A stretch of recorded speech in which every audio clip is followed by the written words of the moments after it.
Why is it that some mothers are so obsessed with having a play date all the time? Because they like you. What else? Yeah, but I might not like them. I'm sorry. All right, we need to talk about this. Hello, and welcome to the next episode of It's Your Time to Shine, a podcast about being a mom in a modern world.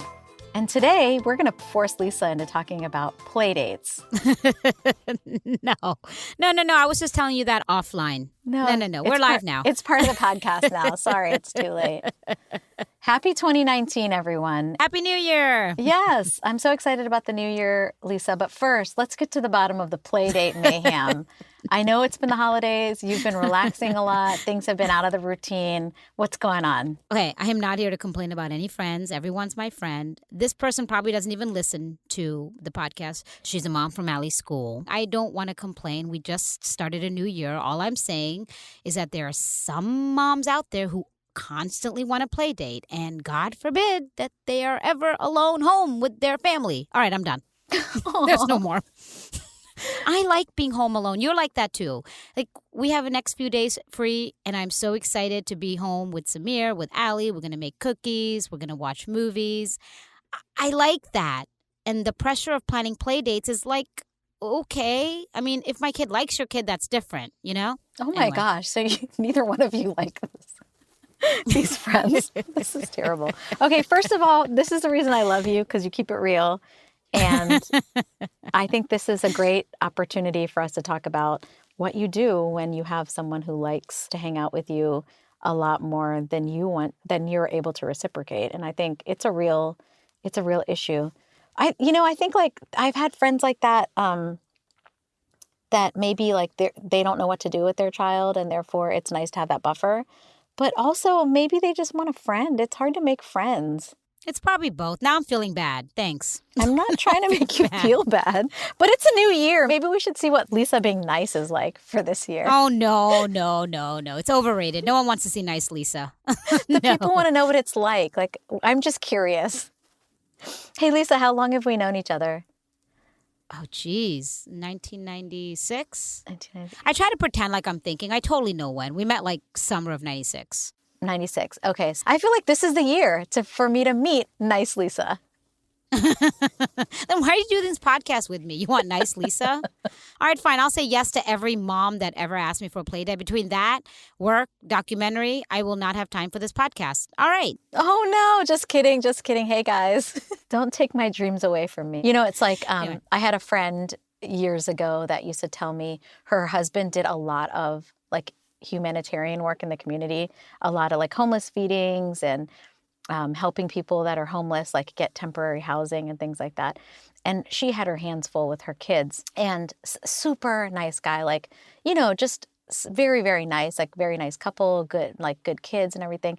And she told me, I tell my husband every day, like humanity and seva, which is like that South Asian concept of true community service. She was like, seva starts at home. And I was like, oh my gosh. But you know, you feel that like you're torn between the two. I feel that a little bit because I think having nice Lisa in the world would be a great thing for the world. But we're still on that subject. Selfishly, I love the podcast, and I love like how we've been able to connect with people that I maybe wouldn't be able to connect with as deeply and talk about different things. So maybe we'll just skip that resolution and go on to the next one. What else do you have planned for 2019? And let's be honest, I'm not that mean. I'm a little nice. No, you're nice. You're awesome. So I guess I shouldn't tell you the story about the dad who approached me and told me to keep my kids quiet. Oh, I want to hear this. This is a horrible story to follow up the whole nice Lisa. No. Tell it. Okay, this happened a few weeks ago. I was at Whole Foods. We were on a play date I wanted. It was actually Allie's best friend, and I absolutely love the girl, and I love her mom. We get along great, right? So this is a fun one. So we were at Whole Foods, and my friend was getting food for all of us. She was getting pizza. And we were just like in the, you know, like the dining area over there. So it's not like formal. It's just like Whole Foods, and then you have a little area for pizza and stuff, right? Not to shock you or anything, but I'm not really a full Whole Foods shopper, so I'm not super familiar. But I think they have like some food that you can buy and eat right then. Yeah, you can buy food right over there then. And also we're like, all right, let's just get, dinner for everyone, all of us. So my point is, it's not like a fancy place. That's the point, right? Right. It's a grocery store. Exactly. It's a grocery store. So there's also a little bar there as well. So people are over by the bar watching whatever, games, drinking beer, blah, blah. So my friend went to go get food and I was sitting down. And I actually have video of this and I'm going to send it to you after this podcast. I was videotaping Allie and her friend, and they were running around just a little bit. They were not dancing on tables. They were just running around a little bit and playing chase. And it was actually very adorable. And I was enjoying it, right? Mm-hmm. So I actually started recording them, and they're like, oh, look at her. Miss Lisa, she's the monster. Ah, and you hear me say, oh, I'm the monster. Ah. Then this guy turns around. That's when I hit stop. And I wish to God I hadn't hit stop. Guy turns around and he looks at me and he's like, can you please tell your kids to be quiet? And I was like, excuse me? And then I was like, wow, I can't believe you. And I straight up looked at him and I was like, I can't believe you just had the guts to ask me that. And then he's like, excuse me? And then I was like, I'm not going to have an argument about this. They're fine, right? Something like that. Because they were fine. Yeah. And I'm doing straight eye contact, everything. And he was like, I'm not here to argue. And I was like, no, sir, the moment you decided to come approach me, you decided to argue. You wanted to get into an argument. And then I was like, okay, I'm going to go ahead and tell them about what you just said. I went over to the kids. I got the kids to come close to him. And I was like, see that meanie over there? He wants you guys to be quiet. And then he just turned around. So then I sat down. They're still playing. I have not changed a thing. Mm-hmm. Now, people have been watching this a little bit. And my friend turns around and she comes and I tell her. Okay, so about her. She's also very no-nonsense. She's a corporate lawyer. Very she won't take S from anyone. Yeah. Right? Mm-hmm. That's why we get along so well, me and her. Yeah. We're both the assertive moms, I guess, for the most, right? So I told her, she's like, no way. And of course she's going through the thing, which I think you would have too, because you're the same way. Mm-hmm. Like, oh, I wish I were here. You know? Yeah. Like because I would have gone through the same thing. Like, how'd I miss that? When I first met her, I told her I thought you were like a DA, you know? Yeah. Anyway, so his friend looked at her and just went, oh, your kid, they're so cute. So we knew immediately he didn't want to be affiliated with the guy who yelled at me, right? Mm-hmm.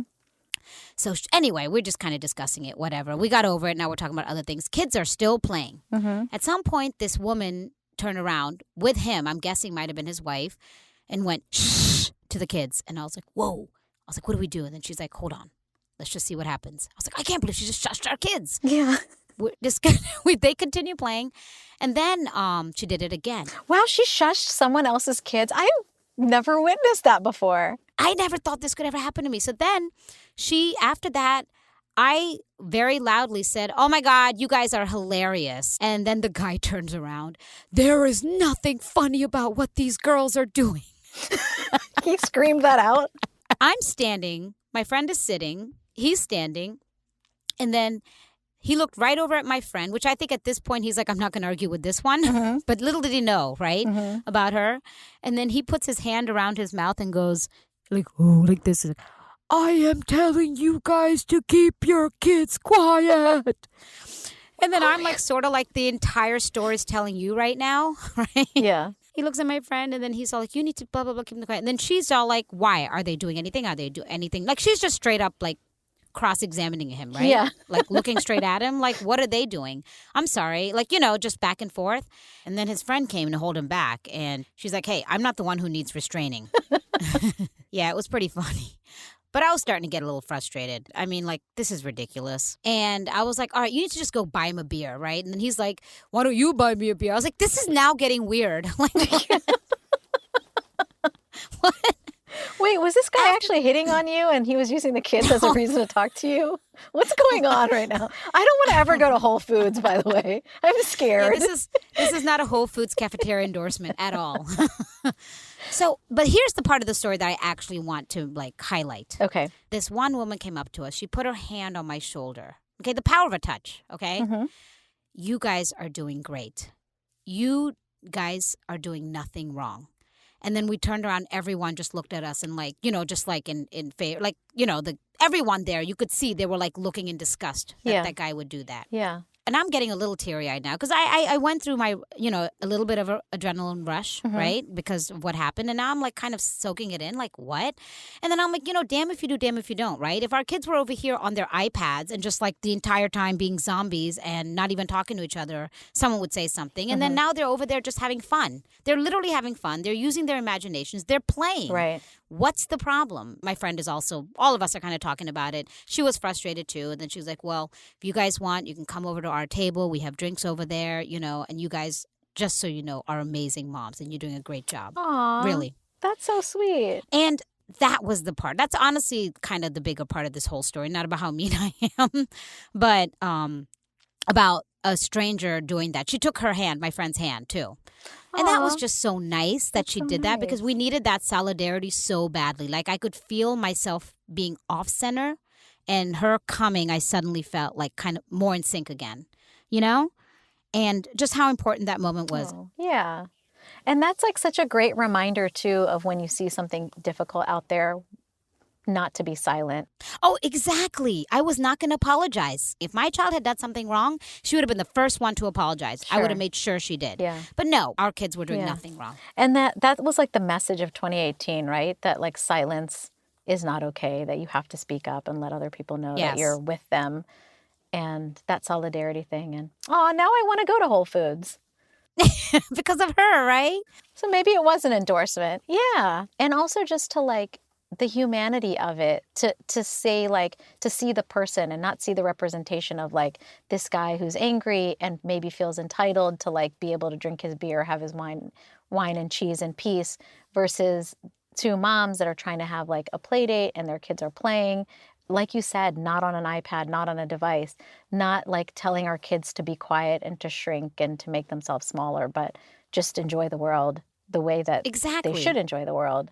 Like it's really beautiful. Oh, that's such a great story. What a great way to start out the new year. Samir did say later, like, just be careful in this day and age. I'm like, I know, but it had to be said too.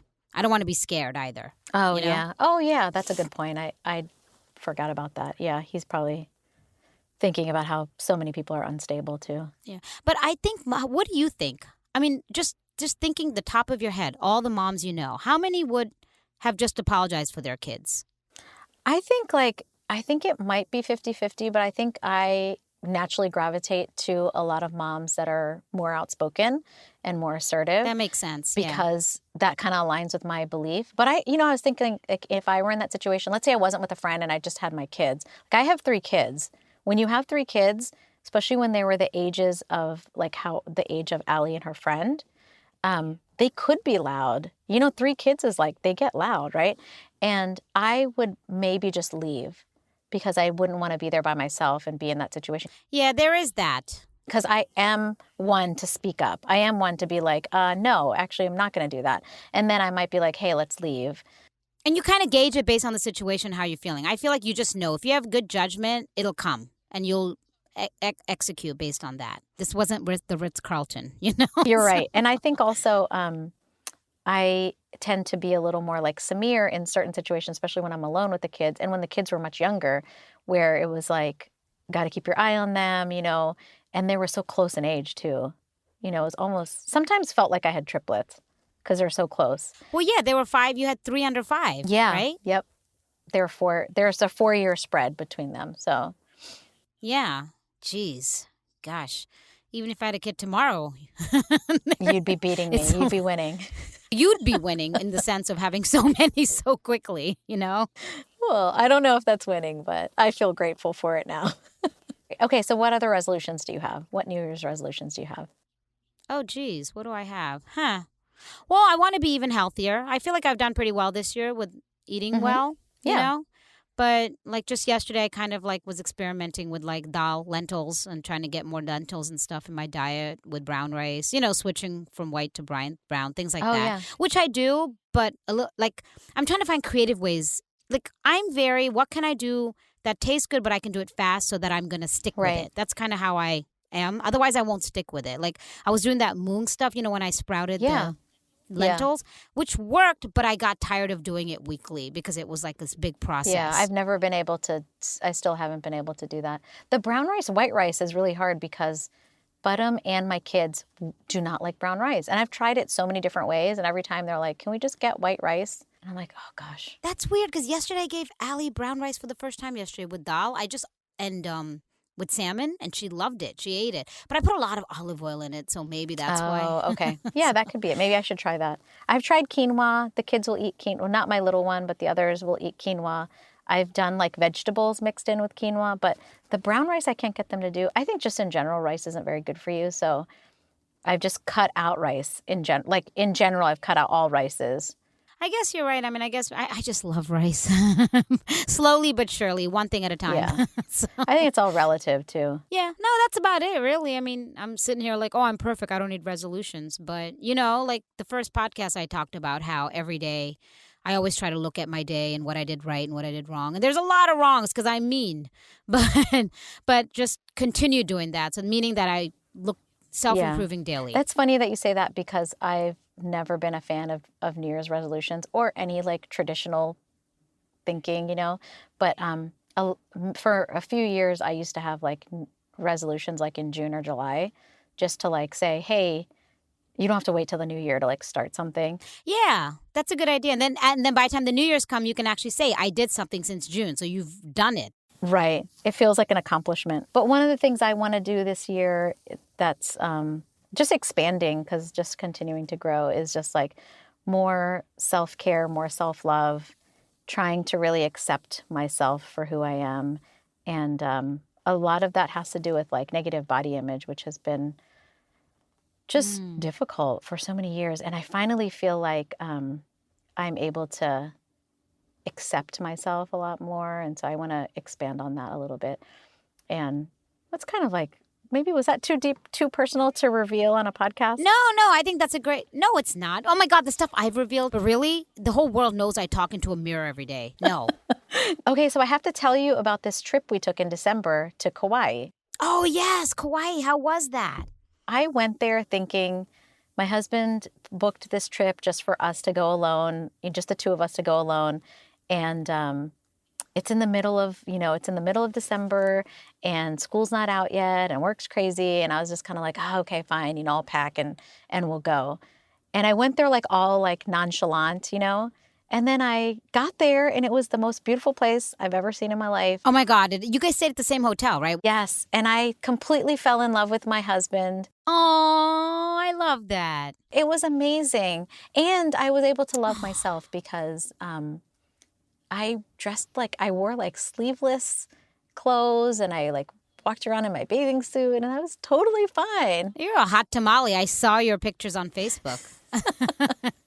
Aw, you're so sweet. So the little interesting, like funny tidbit about Kauai is that Budum and I have been together for 20 years now, 18 years married and 20 years like that we've known each other. Wow. I know. And we got married young and we didn't have money when we first got married, right? And you had a best friend who kept bumming money off you or you had to pay for. You were basically supporting me too. And, I don't know if that's fully true, but whether it's true or not, I never had that attachment to money. I was like, if I had something, I wanted to share it with, like I would be like, come on, Lisa, let's go, right? To Ohio randomly or whatever it was, because that's just how I was raised. Yeah. We did a lot of random trips. Sorry. Now our parents know. No, it's fine. We didn't have a lot of money. And in fact, both of our parents, my parents and his parents, were like, you guys can't get married until he graduates and gets a job. And I remember early on saying, like, I want to go to Hawaii.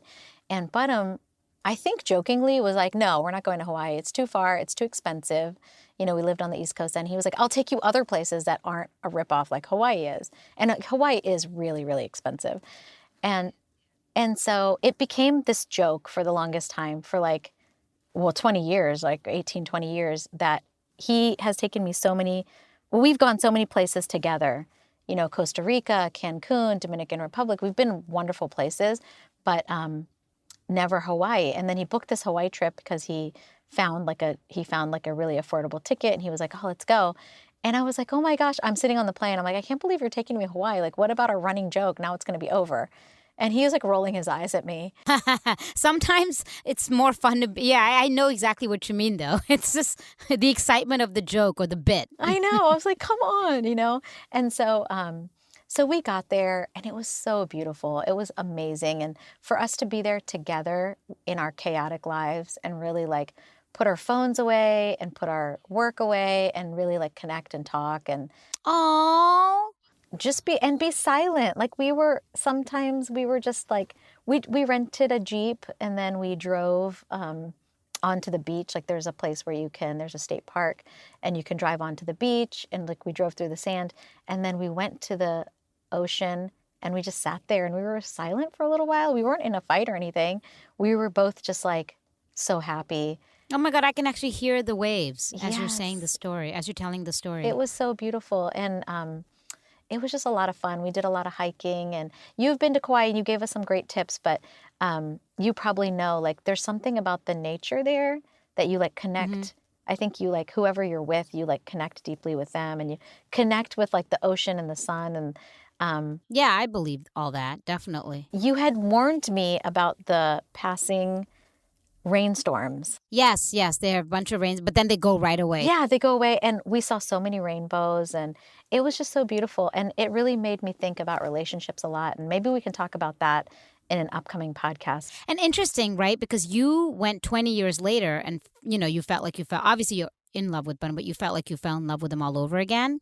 With me, I went with Samir at honeymoon time. So it's kind of a complete different place in your relationship. Oh, yeah. And I think like we need to talk about relationships a little bit, because I was thinking about relationships and how much they change and how marriage is really hard work, and all relationships are a lot more work than anyone ever says. Yeah. Oh, yeah. And why doesn't anybody ever say that? Let's say it's hard work. You're at 20 years and look at you guys, Oh, gosh, but it's yes. hard work, right? It is. People just say, hey, what's your secret? Like, oh, well, a teaspoon of sugar. That's the secret. Yeah. Like, obviously, it's a lot more than that. When people say, what's your secret? It's like, I struggle to even have an answer to that, like even a witty answer, because Right. I'm like, are you freaking kidding me?